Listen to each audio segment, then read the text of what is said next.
ರಾಜ್ಯ ರಾಜಕಾರಣದಲ್ಲಿ ಏನು ನಡೀತಾ ಇದೆ ಎಲ್ಲವೂ ಕೂಡ ಸುಖಾಂತ್ಯ ಆಗ್ತಾ ಇದೆ ಅನ್ನುವಂಥ ಲಕ್ಷಣಗಳು ಕಂಡಂಗಲೇ ಮತ್ತೆ ಅಪಸ್ವರಗಳು. ಬ್ರೇಕ್ಫಾಸ್ಟ್ ಮೀಟಿಂಗ್ ಆಯಿತು, ನಂತರ ಡಿನ್ನರ್ ಮೀಟಿಂಗ್ಗಳಾಯಿತು. ವೇಣುಗೋಪಾಲ್ ಮಂಗಳೂರಿಗೆ ಬಂದರು, ಸಾಲು ಮೀಟಿಂಗ್ಗಳಾದವು. ಒಂದು ಕಡೆಗೆ ವೇಣುಗೋಪಾಲ್ ಇಲ್ಲಿಗೆ ಬಂದರು, ಇನ್ನೊಂದು ಕಡೆಗೆ ಡಿ ಕೆ ಶಿವಕುಮಾರ್ ದಿಲ್ಲಿಗೆ ಹೋದರು, ದಿಲ್ಲಿಲೇ ಇದ್ದಾರೆ. ಇವತ್ತು ನಾಯಕರನ್ನೂ ಕೂಡ ಭೇಟಿ ಮಾಡುವಂಥ ಸಾಧ್ಯತೆಗಳಿವೆ. ಜೊತೆಗೆ ವೇಣುಗೋಪಾಲ್ ಜೊತೆಗೆ ಬ್ಯಾಕ್ ಟು ಬ್ಯಾಕ್ ಮೀಟಿಂಗ್ಗಳಾಗಿರುವಂಥದ್ದು ಮಂಗಳೂರಲ್ಲಿ. ಹಾಗಾದರೆ ಯಾವ ಸಂದೇಶ ರವಾನೆ ಆಯಿತು? ವೇಣುಗೋಪಾಲ್ ಬರ್ತಿದ್ದಂಗೆ ಬಂದಂಥ ಜೈಕಾರಗಳು,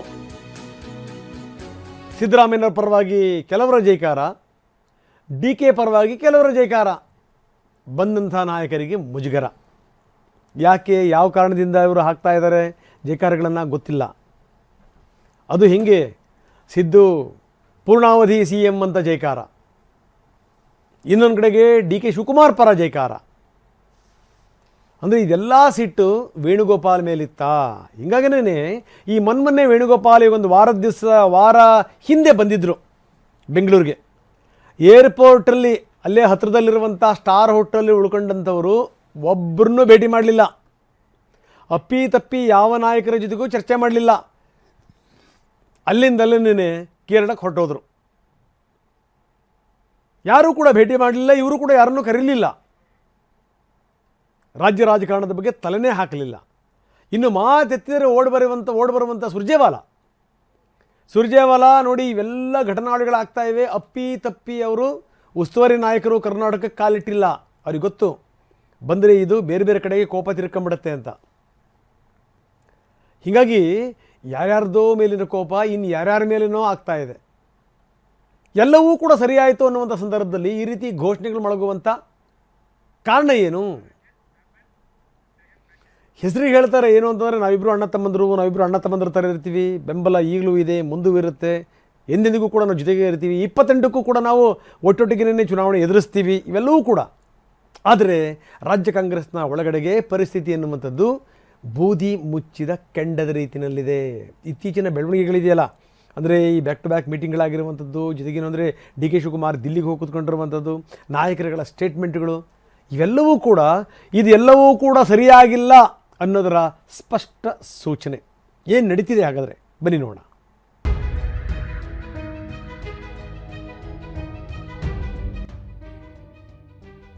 ಎರಡೆರಡು ಬ್ರೇಕ್ಫಾಸ್ಟ್ ಮೀಟಿಂಗ್ಗಳು ಆಯ್ತು. ಸಿಎಂ ಮತ್ತು ಡಿಸಿಎಂ ನಾವಿಬ್ರು ಬ್ರದರ್ಸ್ ಇದ್ದಂತೆ, ನಮ್ಮಲ್ಲಿ ಯಾವುದೇ ಭಿನ್ನಾಭಿಪ್ರಾಯಗಳು ಇಲ್ಲ ಅಂತ ಒಗ್ಗಟ್ಟು ಪ್ರದರ್ಶಿಸಿದ್ರು. ಸದ್ಯಕ್ಕೆ ಕಾಂಗ್ರೆಸ್ ಮನೆಯಲ್ಲಿ ಕುರ್ಚಿ ಯುದ್ಧ ತಣ್ಣಗಾಗಿದೆ.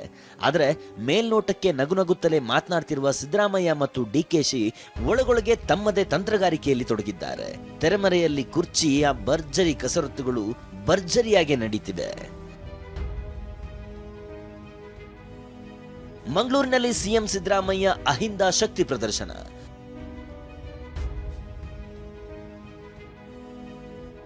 ಆಪ್ತ ಸಚಿವರ ಜೊತೆ ಲಂಚ್, ಕೆಸಿ ವೇಣುಗೋಪಾಲ್ ಜೊತೆ ಚರ್ಚೆ. ನಮ್ಮಲ್ಲಿ ಯಾವುದೇ ಬಣಗಳಿಲ್ಲ, ನಾವೆಲ್ಲ ಒಗ್ಗಟ್ಟಾಗಿದ್ದೇವೆ ಅಂತ ಸಿಎಂ ಸಿದ್ದರಾಮಯ್ಯ ಹೇಳ್ತಿದ್ದಾರೆ. ಆದರೆ ಹೀಗನ್ನುತ್ತಲೇ ನಿನ್ನೆ ಮಂಗಳೂರಿನಲ್ಲಿ ಅಹಿಂದ ಶಕ್ತಿ ಪ್ರದರ್ಶನ ನಡೆಸಿದ್ದಾರೆ. ನಾರಾಯಣಗುರು ಮಹಾತ್ಮ ಗಾಂಧಿ ಐತಿಹಾಸಿಕ ಸಂವಾದದ ಶತಮಾನೋತ್ಸವ ಕಾರ್ಯಕ್ರಮ ಇದಕ್ಕೆ ಸಾಕ್ಷಿಯಾಗಿದೆ. ಬಿಕೆ ಹರಿಪ್ರಸಾದ್ ನೇತೃತ್ವದಲ್ಲಿ ನಡೆದ ಈ ಕಾರ್ಯಕ್ರಮದಲ್ಲಿ ಕೆಸಿ ವೇಣುಗೋಪಾಲ್ ಎದುರು ಸಿಎಂ ಪರ ಅಹಿಂದ ಶಾಸಕರು, ಸಚಿವರು ಶಕ್ತಿ ಪ್ರದರ್ಶನ ಮಾಡಿದ್ರು. ಬಳಿಕ ಮಂಗಳೂರಿನ ಕಾವೇರಿ ಗೆಸ್ಟ್ ಹೌಸ್ ನಲ್ಲಿ ನಡೆದ ಲಂಚ್ ಮೀಟಿಂಗ್ ನಲ್ಲಿ ಕೆಸಿ ವೇಣುಗೋಪಾಲ್, ಸಚಿವರಾದ ದಿನೇಶ್ ಗುಂಡೂರಾವ್, ಜಮೀರ್ ಅಹ್ಮದ್, ಪರಮೇಶ್ವರ್, ಸತೀಶ್ ಜಾರಕಿಹೊಳಿ, ಸ್ಪೀಕರ್ ಖಾದರ್ ಮತ್ತು ಲಕ್ಷ್ಮೀ ಹೆಬ್ಬಾಳ್ಕರ್ ಭಾಗಿಯಾಗಿದ್ರು. ಪಕ್ಷದ ಕಾರ್ಯಕ್ರಮ ಅಲ್ಲದ್ದರಿಂದ ಡಿಕೆ ಅವರಿಗೆ ಆಹ್ವಾನ ನೀಡಿರಲಿಲ್ಲ ಎನ್ನಲಾಗಿದೆ. ಯಾವ ಸಂದೇಶ ಹೊತ್ತು ತಂದಿದ್ರು ಕೆಸಿ ವೇಣುಗೋಪಾಲ್? ರಾಜ್ಯದಲ್ಲಿ ಅಧಿಕಾರ ಹಂಚಿಕೆಯ ಹಗ್ಗಜಗ್ಗಾಟ ಬಿರುಸುಗೊಂಡಿದೆ. ಇದೇ ಹೊತ್ತಲ್ಲಿ ಕೆಸಿ ವೇಣುಗೋಪಾಲ್ ನಿನ್ನೆ ಕಾರ್ಯಕ್ರಮದ ನೆಪದಲ್ಲಿ ಸಿದ್ದರಾಮಯ್ಯ ಭೇಟಿಯಾಗಿ ಚರ್ಚೆ ನಡೆಸಿದ್ದಾರೆ. 15 ನಿಮಿಷಗಳ ಕಾಲ ಕೆಸಿ ವೇಣುಗೋಪಾಲ್ ಜೊತೆ ಗೌಪ್ಯವಾಗಿ ಸಿದ್ದರಾಮಯ್ಯ ಚರ್ಚಿಸಿರೋದು ಸಾಕಷ್ಟು ಕುತೂಹಲ ಕೆರಳಿಸಿದೆ. ಪವರ್ ಶೇರಿಂಗ್ ಕುರಿತಂತೆ ಹೈಕಮಾಂಡ್ ನೀಡಿರುವ ಸಂದೇಶವನ್ನ ಎಐಸಿಸಿ ಪ್ರಧಾನ ಕಾರ್ಯದರ್ಶಿ ವೇಣುಗೋಪಾಲ್ ಮುಖ್ಯಮಂತ್ರಿ ಸಿದ್ದರಾಮಯ್ಯ ಅವರಿಗೆ ತಿಳಿಸಿದ್ರ ಅನ್ನೋ ಚರ್ಚೆಗಳು ಕೇಳಿ ಬರ್ತಿವೆ. ಕೆಸಿವಿ ಕರ್ನಾಟಕ ಭೇಟಿ ಹೊತ್ತಲ್ಲೇ ಡಿಕೆಶಿ ದೆಹಲಿಗೆ ತೆರಳಿರೋದ್ಯಾಕೆ? ಇಂಟ್ರೆಸ್ಟಿಂಗ್ ವಿಚಾರ ಅಂದ್ರೆ ಸಿಎಂ ಸಿದ್ದರಾಮಯ್ಯ ಮಂಗಳೂರಿನಲ್ಲಿ ಕೆಸಿ ವೇಣುಗೋಪಾಲ್ ಜೊತೆ ಮಾತುಕತೆ ನಡೆಸಿದ್ರೆ ಮತ್ತೊಂದೆಡೆ ಡಿಸಿಎಂ ಡಿಕೆ ಶಿವಕುಮಾರ್ ದೆಹಲಿಗೆ ತೆರಳಿರೋದು ಸಂಚಲನಕ್ಕೆ ಕಾರಣವಾಗಿದೆ. ಆದ್ರೆ ಡಿಕೆಶಿ ದೆಹಲಿ ಭೇಟಿ ಬಗ್ಗೆ ಪ್ರತಿಕ್ರಿಯಿಸಿದ ಸಿಎಂ ಸಿದ್ದರಾಮಯ್ಯ, ಅವರು ಹೋಗುವುದಕ್ಕೆ ಯಾರೂ ಬೇಡ ಅಂದಿಲ್ಲ, ನನ್ನನ್ನ ಕರೆದ್ರೆ ಮಾತ್ರ ದೆಹಲಿಗೆ ತೆರಳುವೆ ಎಂದು ಹೇಳಿದ್ರು.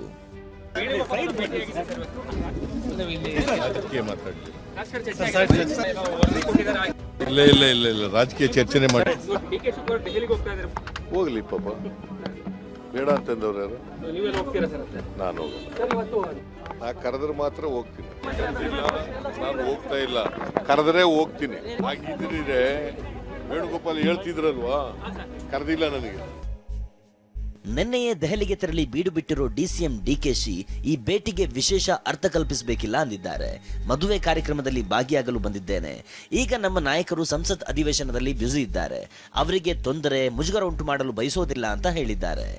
ಮತಕಳವು ವಿರುದ್ಧ ಇದೇ 14ರಂದು ನಡೆಯಲಿರುವ ಪ್ರತಿಭಟನಾ ಸಮಾವೇಶದ ಪೂರ್ವ ತಯಾರಿ ನೋಡಿಕೊಳ್ಳುವುದು ಪಕ್ಷದ ಅಧ್ಯಕ್ಷನಾಗಿ ನನ್ನ ಜವಾಬ್ದಾರಿ.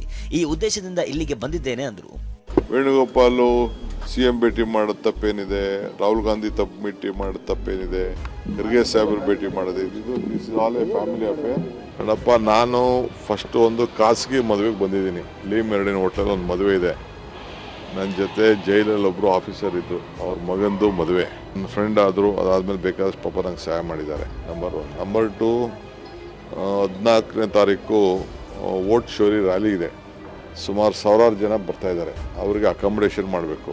ಅದಕ್ಕೆ ನಾನು ಕೆಲವ್ರಿಗೆಲ್ಲ ಇಲ್ಲಿ ಜವಾಬ್ದಾರಿ ವಹಿಸಬೇಕು. ಚೀಫ್ ಮಿನಿಸ್ಟರ್ ಎಲ್ಲಿ ಪಾಪ ಅವರೆಲ್ಲ ಬ್ಯುಸಿ ಇದ್ದಾರೆ. ಅಸೆಂಬ್ಲಿಯಲ್ಲಿ ಪಾರ್ಲಿಮೆಂಟಲ್ಲಿ ಗಲಾಟೆ ಇದ್ದಾರೆ ಅವರೆಲ್ಲ. ಮದುವೆ ಒಂದೇ, ಹೋಟ್ಲು, ರೂಮು, ಬಿಲ್ಡಿಂಗು, ಚೌಲ್ಟ್ರಿ ಇರೋರು ಹೇಳಿ ಮಾತಾಡ್ತೀನಿ. ಕೆಸಿ ವೇಣುಗೋಪಾಲ್ ಮುಂದೆ ಸಿದ್ದು ಡಿಕೆ ಬೆಂಬಲಿಗರ ಜಿದ್ದಾಜಿದ್ದಿ. ಡಿಕೆಶಿ ಪರ ಒಂದು ಗುಂಪು, ಸಿದ್ದರಾಮಯ್ಯ ಪರ ಮತ್ತೊಂದು ಗುಂಪು ಘೋಷಣೆ. ನಿನ್ನೆ ಮಂಗಳೂರಿನಲ್ಲಿ ಒಂದು ಬಣ ಸಿಎಂ ಸಿದ್ದರಾಮಯ್ಯ ಪರ ಘೋಷಣೆ ಕೂಗ್ತಿದ್ರೆ ಮತ್ತೊಂದು ಬಣ ಡಿಕೆ ಶಿವಕುಮಾರ್ ಪರ ಜೈಕಾರ ಹಾಕಿತ್ತು. ಏರ್ಪೋರ್ಟ್ನಿಂದ ಹೊರಗೆ ಬರ್ತಿದ್ದಂತೆ ಡಿಕೆಶಿ ಆಪ್ತ ಮಿಥುನ್ ರೈ ಹಾಗೂ ಬೆಂಬಲಿಗರು ಡಿಕೆ ಪರ ಘೋಷಣೆ ಕೂಗಿದ್ರು. ವೇಣುಗೋಪಾಲ್ ಇದ್ರೆ ಶಕ್ತಿ ಪ್ರದರ್ಶನ ಮಾಡಿದ್ರು. ಹೆಚ್ಚಿನ ಸಂಖ್ಯೆಯಲ್ಲಿ ಕಾರ್ಯಕರ್ತರು ಸೇರಿದ್ರಿಂದ ತಳ್ಳಾಟ ನೂಕಾಟ ಉಂಟಾಯಿತು. ಬಳಿಕ ಮಂಗಳೂರು ಏರ್ಪೋರ್ಟ್ಗೆ ಸಿಎಂ ಸಿದ್ದರಾಮಯ್ಯ ಆಗಮಿಸಿದ್ರು. ಈ ವೇಳೆ ಸಿಎಂ ಸಿದ್ದರಾಮಯ್ಯ ಪರ ಘೋಷಣೆಗಳು ಮಾರ್ದನಿಸಿದ್ವು. ಇನ್ನು ಮಂಗಳೂರಿನಲ್ಲಿ ಬೆಂಬಲಿಗರು ಡಿಕೆ ಮತ್ತು ಸಿದ್ದರಾಮಯ್ಯ ಪರ ಘೋಷಣೆ ಕೂಗಿದ್ದರ ಬಗ್ಗೆ ಪ್ರತಿಕ್ರಿಯೆ ನೀಡಿರುವ ನಾಯಕರು ಅದೇನು ದೊಡ್ಡದಲ್ಲ ಬಿಡಿ ಅಂದಿದ್ದಾರೆ. DK is going on last 10 years. There is not nothing new in it. When people started speak on Modi, people are speaking on DK. Some people speak on Rahul. Some speak on take Sidhu. There is nothing wrong in it. What is there? ಅದಿದ್ದೇ ಇರುತ್ತೆ. ನಾನು ಸಿಂಧಾಬಾದ್ committee chairman ಇದ್ದವನು ಮೊದಲಿಂದ. ಇವೆಲ್ಲ ನನಗೆ ಗೊತ್ತಿದೆ. ಎಲ್ಲ group ಇದ್ದೇ ಇರ್ತಾರೆ. ಅವರವರು ಕಡೆಯವರು ಬಂದು ಕೂಗ್ದವ್ರು ತಪ್ಪೇನಿಲ್ವಲ್ಲ. ಅದರಿಂದ ಏನು ಪ್ರಯೋಜನ ಆಗೋಲ್ಲ, ಸರ್ಕಾರದಿಂದ ಪ್ರಯೋಜನ ಆಗೋಲ್ಲ. ಒಟ್ಟಾರೆ ಹೈಕಮಾಂಡ್ ನಾಯಕರು ಕೆಸಿ ವೇಣುಗೋಪಾಲ್ ಮೂಲಕ ಯಾವ ಸಂದೇಶ ರವಾನಿಸಿದ್ರು, ಸಿಎಂ ಸಿದ್ದರಾಮಯ್ಯ ಚರ್ಚಿಸಿದ್ದೇನು ಅನ್ನೋದು ಭಾರಿ ಕುತೂಹಲಕ್ಕೆ ಕಾರಣವಾಗಿದೆ. ಪವರ್ ಶೇರಿಂಗ್ ಗುದ್ದಾಟ ಬೂದಿ ಮುಚ್ಚಿದ ಕೆಂಡದಂತಿದ್ದು ಮತ್ತೆ ಯಾವುದೇ ಕ್ಷಣದಲ್ಲಿ ಭುಗಿಲೇಳುವ ಲಕ್ಷಣ ತಳ್ಳಿ ಹಾಕುವಂತಿಲ್ಲ. Bureau report, TV9. ಬನ್ನಿ, ನಮ್ಮ ಪ್ರತಿನಿಧಿ ಹರೀಶ್ ಈಗ ನಮ್ಮೊಂದಿಗೆ ನೇರ ಸಂಪರ್ಕದಲ್ಲಿದ್ದಾರೆ. ಹರೀಶ್, ರಾಜ್ಯ ರಾಜಕಾರಣದಲ್ಲಿ ಏನು ನಡೀತಾ ಇದೆ? ಎಲ್ಲವೂ ಕೂಡ ಸುಖಾಂತ್ಯ ಕಾಣ್ತಾ ಇದೆ ಅನ್ನುವಂಥ ಸಂದರ್ಭದಲ್ಲೇ ಮತ್ತೆ ದಿಢೀರ್ನೆ ಎದ್ದಿರುವಂಥದ್ದು. ಅಂದರೆ ಎಲ್ಲವೂ ಕೂಡ ಸರಿಯಲ್ಲ, ಇದು ತೋರ್ಪಡಿಕೆಗೆ ಮಾತ್ರ ಎಲ್ಲವೂ ಕೂಡ ಸರಿಯಾಗಿದೆ ಅನ್ನೋದು. ಯಾಕಂದರೆ ಈ ಘೋಷಣೆಗಳು ಮೊಳಗುವಂಥದ್ದು ಸಾಮಾನ್ಯಪ್ಪ. ಘೋಷಣೆಗಳು ಮೊಳಗದಂಥ ಸಂದರ್ಭದಲ್ಲಿ ನೀವು ಯಾರ ಪರವಾಗಿ ಘೋಷಣೆ ಮೊಳಗಿದ್ರು ಕೂಡ ಅದು ಕಾಂಗ್ರೆಸ್ ಪರವಾಗಿ ಬಿಡ್ರಿ ಅಂತ ನಾಯಕರು ಹೇಳಿಬಿಟ್ರೆ ಮುಗಿದೋಯ್ತು. ಅಥವಾ ನೀವು ಅವ್ರಿಗೆ ಘೋಷಣೆ ಮಾಡಿದ್ರು ನನಗೆ ಘೋಷಣೆ ಮಾಡ್ದಂಗೆ, ನನಗೆ ಘೋಷಣೆ ಮಾಡಿದ್ರು ಕೂಡ ಅವ್ರಿಗೆ ಘೋಷಣೆ ಮಾಡ್ದಂಗೆ ಅಂದರೆ ಮುಗಿದೋಯ್ತು. ಆದರೆ ರಾಜಕಾರಣಿಗಳಿಂದ ಅದನ್ನು ನಿರೀಕ್ಷೆ ಮಾಡಲಿಕ್ಕೆ ಸಾಧ್ಯವೇ ಇಲ್ಲ. ಇದೇನು ಸಂದೇಶ ರವಾನಿಸ್ತು ಅಂತಂದರೆ, ನೋಡಿ, ಕಳೆದ ವಾರ ಇದೇ ವೇಣುಗೋಪಾಲ್ ಬೆಂಗಳೂರಿಗೆ ಬಂದು ಅಪ್ಪಿ ತಪ್ಪಿ ರಾಜ್ಯ ರಾಜಕಾರಣದ ವಿಚಾರಕ್ಕೆ ಸಂಬಂಧಪಟ್ಟಂಗೆ ತಲೆ ಹಾಕಿರಲಿಲ್ಲ. ಅಲ್ಲೇ ಸ್ಟಾರ್ ಹೋಟೆಲಲ್ಲಿದ್ದರು. ಅಲ್ಲಿಂದಲ್ಲೇ ಅವರು ಕೇರಳಕ್ಕೆ ಹೊರಟೋದ್ರು. ಇನ್ನು ಮಾತೆತ್ತಿದ್ರೆ ಓಡಬರುವಂಥ ಉಸ್ತುವಾರಿ ಅಪ್ಪಿ ತಪ್ಪಿ ಉಸ್ತುವಾರಿ ನಾಯಕರು ಬಂದಿಲ್ಲ. ಅವ್ರಿಗೆ ಗೊತ್ತು ಇಲ್ಲೇನಾದ್ರೂ ಮುಟ್ಟಿದ್ರೆ ಎಡವಟ್ಟಾಗುತ್ತೆ ಅಂತ. ಸೊ ಇಂಥ ಸಂದರ್ಭದಲ್ಲಿ ಎಲ್ಲವೂ ಕೂಡ ಸರಿಯಾಯಿತು ಅನ್ನುವಂಥ ಸಂದರ್ಭದಲ್ಲೇ ಮತ್ತೆ ಅಲ್ಲಲ್ಲಿ ತುಂಬ ಸ್ಪಷ್ಟವಾಗಿ ಹರಿದಿರೋದು ಕಾಣ್ತಾ ಇದೆ. ಏನಂತೀರಿ? ಹೌದು ರಂಗನಾಥ್, ಸಿಎಂ ಹಾಗೂ ಡಿಸಿಎಂ ಅವರ ನಡುವೆ 2 ಬ್ರೇಕ್ಫಾಸ್ಟ್ಗಳು ನಡೆದಿವೆ. ಒಂದು ವೆಜ್ ಬ್ರೇಕ್ಫಾಸ್ಟ್, ಇನ್ನೊಂದು ನಾನ್ ವೆಜ್ ಬ್ರೇಕ್ಫಾಸ್ಟ್ ನಡೆದಿದೆ. ಇದ್ರ ಮಧ್ಯೆ ಎಲ್ಲವೂ ಕೂಡ ಸುಖಾಂತಿ ಆಗಿದೆ ಅನ್ನುವಂಥದ್ದನ್ನ ನಾಯಕರು ಹೇಳ್ಕೊಂಡಿದ್ದಾರೆ. ನಾಳೆಯಿಂದ ಯಾವುದೇ ರೀತಿಯಾದಂಥ ಗೊಂದಲ ಇರಲ್ಲ ಅಂತ ಹೇಳಿದ ಮರುದಿನವೇ ಈ ರೀತಿಯಾದಂತಹ ಗೊಂದಲ ಸೃಷ್ಟಿಯಾಗಿದೆ. ಅಂದ್ರೆ ಇಬ್ಬರು ನಾಯಕರುಗಳು ಒಂದಾಗಬಹುದು, ಆದ್ರೆ ಕಾರ್ಯಕರ್ತರ ಮಟ್ಟದಲ್ಲಿ ಇನ್ನೂ ಕೂಡ ಒಂದಾಗ್ಲಿಕ್ಕೆ ಸಾಧ್ಯ ಆಗಿಲ್ಲ. ಮತ್ತೆ ಅವರದೇ ಆದಂತಹ ಕಾರ್ಯಕರ್ತರು ತಮ್ಮ ಬಣ ರಾಜಕೀಯದಲ್ಲಿ ಮುಳುಗಿದ್ದಾರೆ ಅನ್ನುವಂಥದ್ದು ಗೊತ್ತಾಗ್ತಿದೆ. ಒಂದ್ ವೇಳೆ ಡಿ ಕೆ ಶಿವಕುಮಾರ್ ಅವರು ನಿನ್ನೆ ಮಂಗಳೂರಿಗೆ ಹೋದಂತಹ ಸಂದರ್ಭದಲ್ಲಿ ಅವರ ಎದುರಿಗೆ ಡಿ ಕೆ ಅನ್ನುವಂತಹದ್ದೇನಾದ್ರೂ ಘೋಷಣೆಯನ್ನ ಕೂಗಿದ್ರೆ ಅದು ಸಹಜವಾದ ಘೋಷಣೆ ಅನ್ನುವಂತ ನಿಟ್ಟಲ್ಲಿ ನಾವು ಪರಿಗಣಿಸಬಹುದಾಗಿತ್ತು.